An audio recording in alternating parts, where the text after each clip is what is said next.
Birthdays కానీ anniversary కానీ celebration ఏదైనా సెలబ్రేషన్ స్క్వేర్ లోని ప్రైవేట్ థియేటర్స్ లో అన్ని రకాల సౌకర్యాలతో సెలబ్రేట్ చేసుకోండి. సావిత్రి గారితో ఎలా ఉండేది సార్ మీ జర్నీ?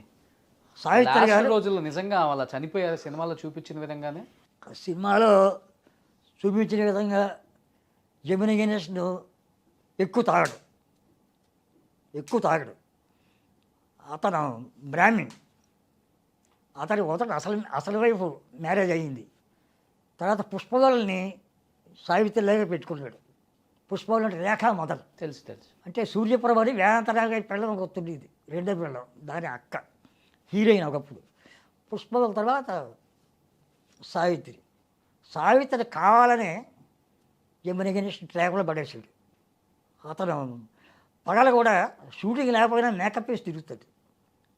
షూటింగ్ లేకపోయినా జమిని గణేష్ జీవితకాలం మేకప్లోనే డ్రైవ్ చేసుకుంటూ బయటకు వస్తాడు. అందరికీ తెలుసు అది, మెడ్రాస్లో అందరికీ తెలుసు. అతను మేకప్ లేకుండా ఉండలేడు.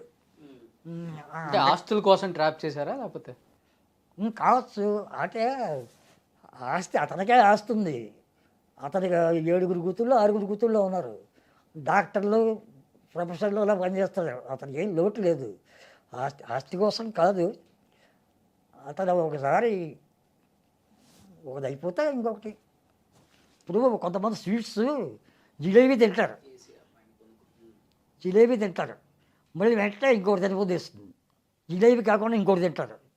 అలాగే రకరకాల మనుషులు ఉంటారు మనస్తత్వాలు. ఒకడు మందు తెగ తాగుతాడు, ఒక 40 ఏళ్ళు తాగుతాడు, తర్వాత మానేస్తాడు. కొంతమంది మానలేరు. అలాగే వ్యసనం. ఆయనకి అందగాడని పేరు. ఆయన న్యాచురల్ నటుడు. ఆయన ఇలాగా కళ్ళు చేయడు, మామూలుగా మాట్లాడతాడు డైలాగ్. జమిని గణేష్ న్యాచురల్ ఆర్టిస్ట్. మరి ఎందుకని లాస్ట్ రోజుల్లో సినిమాలో చూపించారు ఏమో టీ నగర్లో ఒక చిన్న ఇంటికి వచ్చి కోమలోకి వెళ్ళి చనిపోయారు అక్కడే అని? సావిత్రి గారా? సావిత్రి గారు జమిని గణేష్ మోసం ఏం చేయలేదు. సావిత్రి మందుకు అలవాటు పడింది. మందుకు అలవాటు పడితే చంద్రబాబు అని ఒక కమ్యూనిటీ ఉండేవాడు. అతనితో ఏదో ఎఫ్ఐఆర్ ఉందని అనేవారు. అని అతను అలవాటు చేసాడు అన్నారు. కానీ కాదు, నా కళ్ళారా ఏసూరుగా ప్రమాణం చేసి చెప్తున్నా, ఇది నిజం. ఇది నేను టీవీలో చెప్పలే, బుక్లో రాసే. సురభి బాలసరస్సు అని ఒక ఆర్టిస్ట్ ఉండేది, కామెడీ వేషాలు, రేలంగి వాళ్ళ దగ్గర అందరి దగ్గర చేసింది. ఆవిడ సురభ కంపెనీ నుంచి వచ్చింది, డ్రామా కంపెనీ నుంచి. అంచేత పాడగలదు, పద్యాలు పాడగలదు, పాటలు పాడగలదు, మొగాళ్ళలా ఉంటుంది, మొగాడి గొంతుగా. కృష్ణుడి వేషాలు స్టేజ్ మీద సురభ కంపెనీలో 100 కొద్దీ వేసింది. ఆవిడ సినిమా ఫీల్డ్కి వచ్చింది 1945 ఆ ప్రాంతంలో. వచ్చి శ్రీలక్ష్మమ్మ కథలో శివరావుతోటి ఒక బూతు పాట, ఇద్దరు చీటికి మాటికి చిట్టేమంటే అనే ఆ పాట, అది కట్ చేశారు తర్వాత. ఆ పాటలో కూడా యాక్ట్ చేసింది. తర్వాత రోబోట్ అనే సినిమాలో జీవన్ స్వామి అని కొత్తగా వచ్చాడు ఒక హీరో, అతని పక్కన హీరోయిన్గా చేసిన తర్వాత మళ్ళీ చేయలే. ఆవిడ ఫేసు పెద్ద ఇది ఉండదు. ఆవిడ గోపాలరావు అనే పేరు గల వాళ్ళని పట్టుకుంటూ ఉంటుంది. మొదట్లో Ashwaraju Gopalarao producer, makeup man producer అయ్యాడు. ఆ గోపాలరావు ఇలాకాలో కొంతకాలం ఉంది. వినాయక చవితి, అన్నదాత సినిమాలు తీసాడు ఆయన. ఆయన మేకప్ మ్యాన్గా వచ్చాడు. తర్వాత ప్రొడ్యూసర్ అయ్యాడు. అశ్వరాజ్ పిక్చర్స్ అని పెట్టి ప్రొడ్యూసర్ అయ్యాడు. అశ్విని పిక్చర్స్ అంజలిదేవితో కలిసి అశ్విని పిక్చర్స్ పెట్టి మొదటి ప్రొడ్యూసరు అతను. అంజలి పిక్చర్స్కి మొదటి ప్రొడ్యూసర్ అంజలిదేవికి అందరూ పార్ట్నర్షిప్గా. అది మాయలమారు, అది హిట్ అయ్యింది. తర్వాత ఇతను సొంతంగా పెట్టుకుని అశ్వరాజని పెట్టుకుని సినిమాలు తీశాడు. అన్నదాత, వినాయక చవితి, ఇలాంటి దీపావళి, ఈ 3 సినిమాలు తీశాడు. ఆయన ఇలాగాలో చాలా కాలం ఉంది, కారులో తిరిగి బ్రహ్మాండంగా. ఆయన చనిపోయాడు. ఆయన పేరు గోపాల్. చనిపోయిన తర్వాత తాపీ చాణక్యని పట్టుకుంది. తాపీ చాణక్య అంటే చాలామందికి తెలియదు. తాపీ అనేది వాళ్ళ ఇంటి పేరే కాదు, తాపీ ధర్మారావు గారు అబ్బాయి ఆయన. తాపీ ధర్మారావు గారంటే ఆయన ఒక తెలుగు ఉపాధ్యాయుడు, అంటే ఒక లెక్చరర్. ఈ సావిత్రి ఇంటి ఎదురుకుండానే ఇది మన ఇంటి ఎదురుకుండానే ఓ సందులో బాలసరస్వతి అశ్వరంగారావు గారు ఇల్లు సావిత్రికి ఇంటి ఎదురుకుండా ఆ పక్క సందులో రైట్కి తిరిగితే బాలసరస్వతి అద్దుకుంటుంది. తాపీ చాణక్య అప్పుడు ఆ ఇల్లు తీసాడు. దాంతో అక్కడ ఉండేవాడు. ఆయన చనిపోయిన తర్వాత వీడికి మందు అలవాటు. డైలీ ఎన్ని బుడ్లైనా తగ్గుద్ది. షూటింగ్ లేకపోతే మంది అత్తమాన షూటింగ్లు ఉండవు కదా. అలా ఆలోచించింది. రోజు ఏంటక్క అంజలక్క ఏంటి ఖాళీగా ఉన్నా వేళ ఇంటికి వద్దాం అనుకుంటున్నాను. ఖాళీ లేదే, నేను పనిలో ఉన్నాను, నాకు షూటింగ్ ఉందని పెట్టేస్తుంది. ఇంకో దాన్ని ఫోన్ చేస్తే గిరిచెల్లి అది పెట్టేస్తుంది. ఈవిడితో ఎక్కువ ఫోన్లో మాట్లాడితే ఇంటికి వస్తానంటుంది. ఇంటికి వచ్చి మంది అంటుంది. ఈ విషయంలో పడిపోతారని చెప్పి వాళ్ళు తప్పించుకుంటారు ఎక్కువ మంది. సావిత్రి పడింది. సావిత్రి అక్క చెల్లో ఇంటికి వస్తాను రా, ఎదురు కూడా ఇల్లు వెళ్ళింది. గంటల కూర్చుంది. అక్కడే భోజనం చేసింది. అక్కడే మంది అది ఎందుకు మంది ఏంటి, ఇది మంది తీసుకెళ్ళింది. బాలసరస్వతి తీసుకెళ్ళింది. కొంచెం ఇలా అలవాటు చేసింది. ఈమె అలవాటు చేసింది, జెమినీ గణేషన్ గారు కాదు. నా బుక్లో కూడా రాశాను, బయట బుక్లో కూడా రాశాను. జెమినీ గణేషన్ అలవాటు చేయలేదు. జెమినీ గణేషన్ లైట్ మందులో పుచ్చుకోవాలంటాడు. మందుని పురికాయలు వేసి అరిచి వీధుల్లో పడి ఇలా పుచ్చుకోకూడదు, మందులో పుచ్చుకోవాలి. అదే రకం సద్బ్రాహ్మణుడు. ఇది అలవాటు చేసేప్పటికి మత్తులో పడింది సావిత్రి. ఇంకా లేవలేకపోతుంది. ఇది ఇక్కడే మాకు వేసేసింది బాలసరస్వతి. ఇంటికి వెళ్ళడం ఎందుకు, ఇంటికి ఎప్పుడూ వెళ్తుంది. వెళ్ళి చూసుకుని సామాన్లన్నీ ఉన్నాయి లేదో మళ్ళీ తాళం వేసి ఇక్కడికి వచ్చేసింది. అలాగ సావిత్రిలో మార్పు వచ్చేసింది. ఒకసారి బిజీ రెడ్డి గారు కట్ చెబుదామని సావిత్రి ఇంటికి వెళ్ళారు. బిజీ రెడ్డి గారు వెళ్తే ఇద్దరు పడుకొని ఉన్నారు, బాలసరస్వతి సావిత్రి మాట్లాడుకుంటున్నారు. బాలసరస్వతిని చూశాడు. ఏంటి ఇక్కడ ఉన్నావు అన్నాడు. ఏదో అక్కని చూడడానికి వచ్చాను. రావద్దు నువ్వు, మీ అక్కని చూడడానికి, సావిత్రి అక్కని చూడడానికి రావద్దు, అది మహానటి, వెళ్ళు, లేకపోతే బయటికి పంపించేస్తాను నేను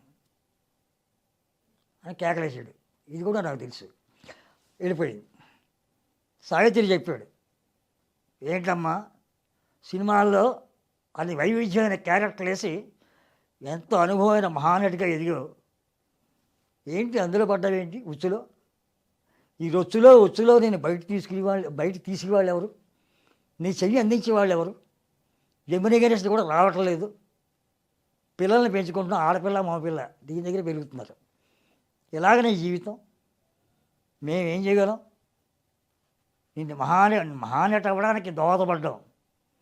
మహానటి మీద కాలు జారిపోతే మేము ఏం చేయగలం? ఇప్పటికైనా జాగ్రత్తగా ఉండు, పెద్దవాడిని చెప్తున్నాను. నువ్వు కలకాలం ఉండాలి. నీలాంటి నటి మళ్ళీ పుట్టకపోవచ్చు. అది తెలుగు పరిశ్రమ ప్రేక్షకుల భాగ్యం. నువ్వు సావిత్రిగా నటించడం, నీ సినిమాలు చూడడం వాళ్ళ భాగ్యంగా భావిస్తున్నారు. వాళ్ళ ఆశని నిరాశ చేయకు. వస్తాను, నీకు కథ చెప్పాలనుకున్నాను, నువ్వు ఏదో మూడ్లో ఉన్నావు, వస్తాను వెళ్ళిపోయాడు. సావిత్రి కథ చాప్టర్ క్లోజ్ అయ్యింది. అప్పులు పక్కన 3 ఇళ్ళు ఉన్నాయి, ప్లాట్లు కొంది. ఓ ఫ్లాటు రావుగోపాలరావు కొత్తగా వచ్చారు, ఆయనకు ఒక ఫ్లాట్ అద్దెకిచ్చింది. ఒక ఫ్లాటు ఇంకో 2 ఫ్లాట్లు బయట వాడికి ఎవరికి ఇచ్చింది.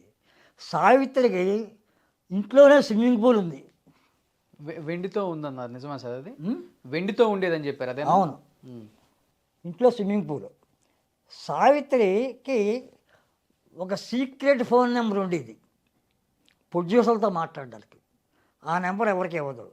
కామన్ ఫోన్ నెంబర్ అన్నీ 4 చివరికి మాత్రం 5.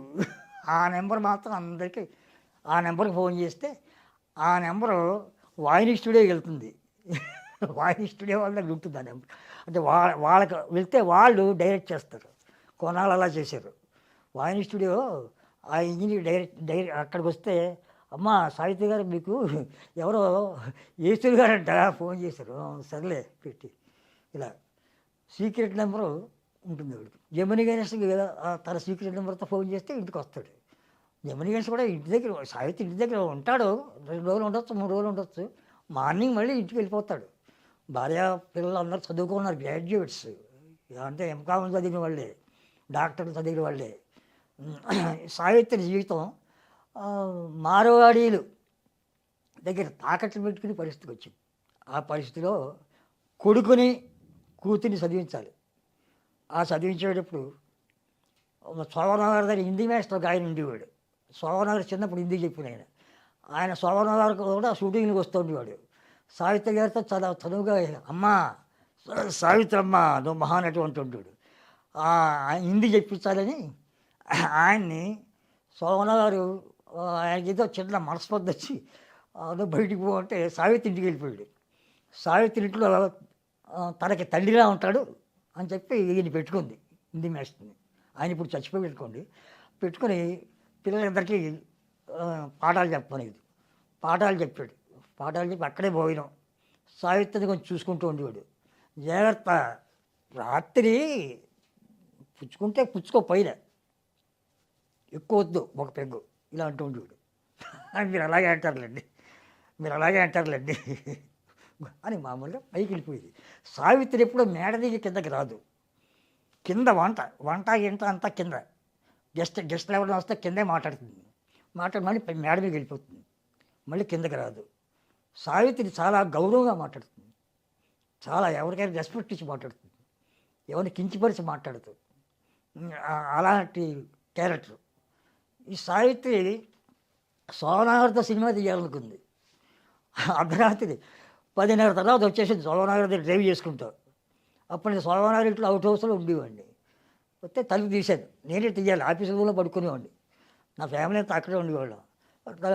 డోర్ తీసి ఇప్పుడు వచ్చాడు ఏంటమ్మా అంటే, ఆయన అర్జెంటుగా పిలవాలి ఈశ్వరి గారు. ఆయన నిద్రపోతున్నారు, ఫ్యామిలీతో నిద్రపోతున్నారు, పైన ఉన్నారు. కాదు నేను అర్జెంటుగా మాట్లాడాలి. సరే బెల్లగొట్టే. ఇది వచ్చి సావిత్రి గారు వచ్చి ఉత్తరాత్రి వచ్చింది కదా. దగ్గర వచ్చి, నమస్కారం అమ్మ, కారు దిక్కండి, ఏంటి పని? సినిమా చేయాలనుకుంటాను. మీరు సినిమా చేస్తే నేను ఫ్రీగా చేస్తాను. నేను రెమ్యునరేషన్ తీసుకోకుండా చేస్తాను. కథ తీసుకురండి. హీరో నేనే అన్నీ ఏర్పాటు చేస్తాను. బిజినెస్ ఏర్పాట్లన్నీ నేనే చేస్తాను. మీకేం బాధ ఉండదు. నాకు నచ్చని కథ తీసుకెళ్ళి చూస్తాను, వింటాను అని చెప్పాడు. వెళ్ళిపోయిన తర్వాత తీసుకురాలేదనుకోండి, ఒకసారి వచ్చింది, వెళ్ళిపోయింది. అది సావిత్రి గారు శోభనగారి ఇంటికి రావడం. అప్పుడు నేను అక్కడే అవుట్ హౌస్లో ఉండేవాడిని. నేను కూడా చూశాను కళ్ళారా. సుమన్ టీవీలో మీ పర్సనల్ అండ్ బిజినెస్ ప్రమోషన్స్ కోసం కింది నెంబర్కి కాంటాక్ట్ చేయండి.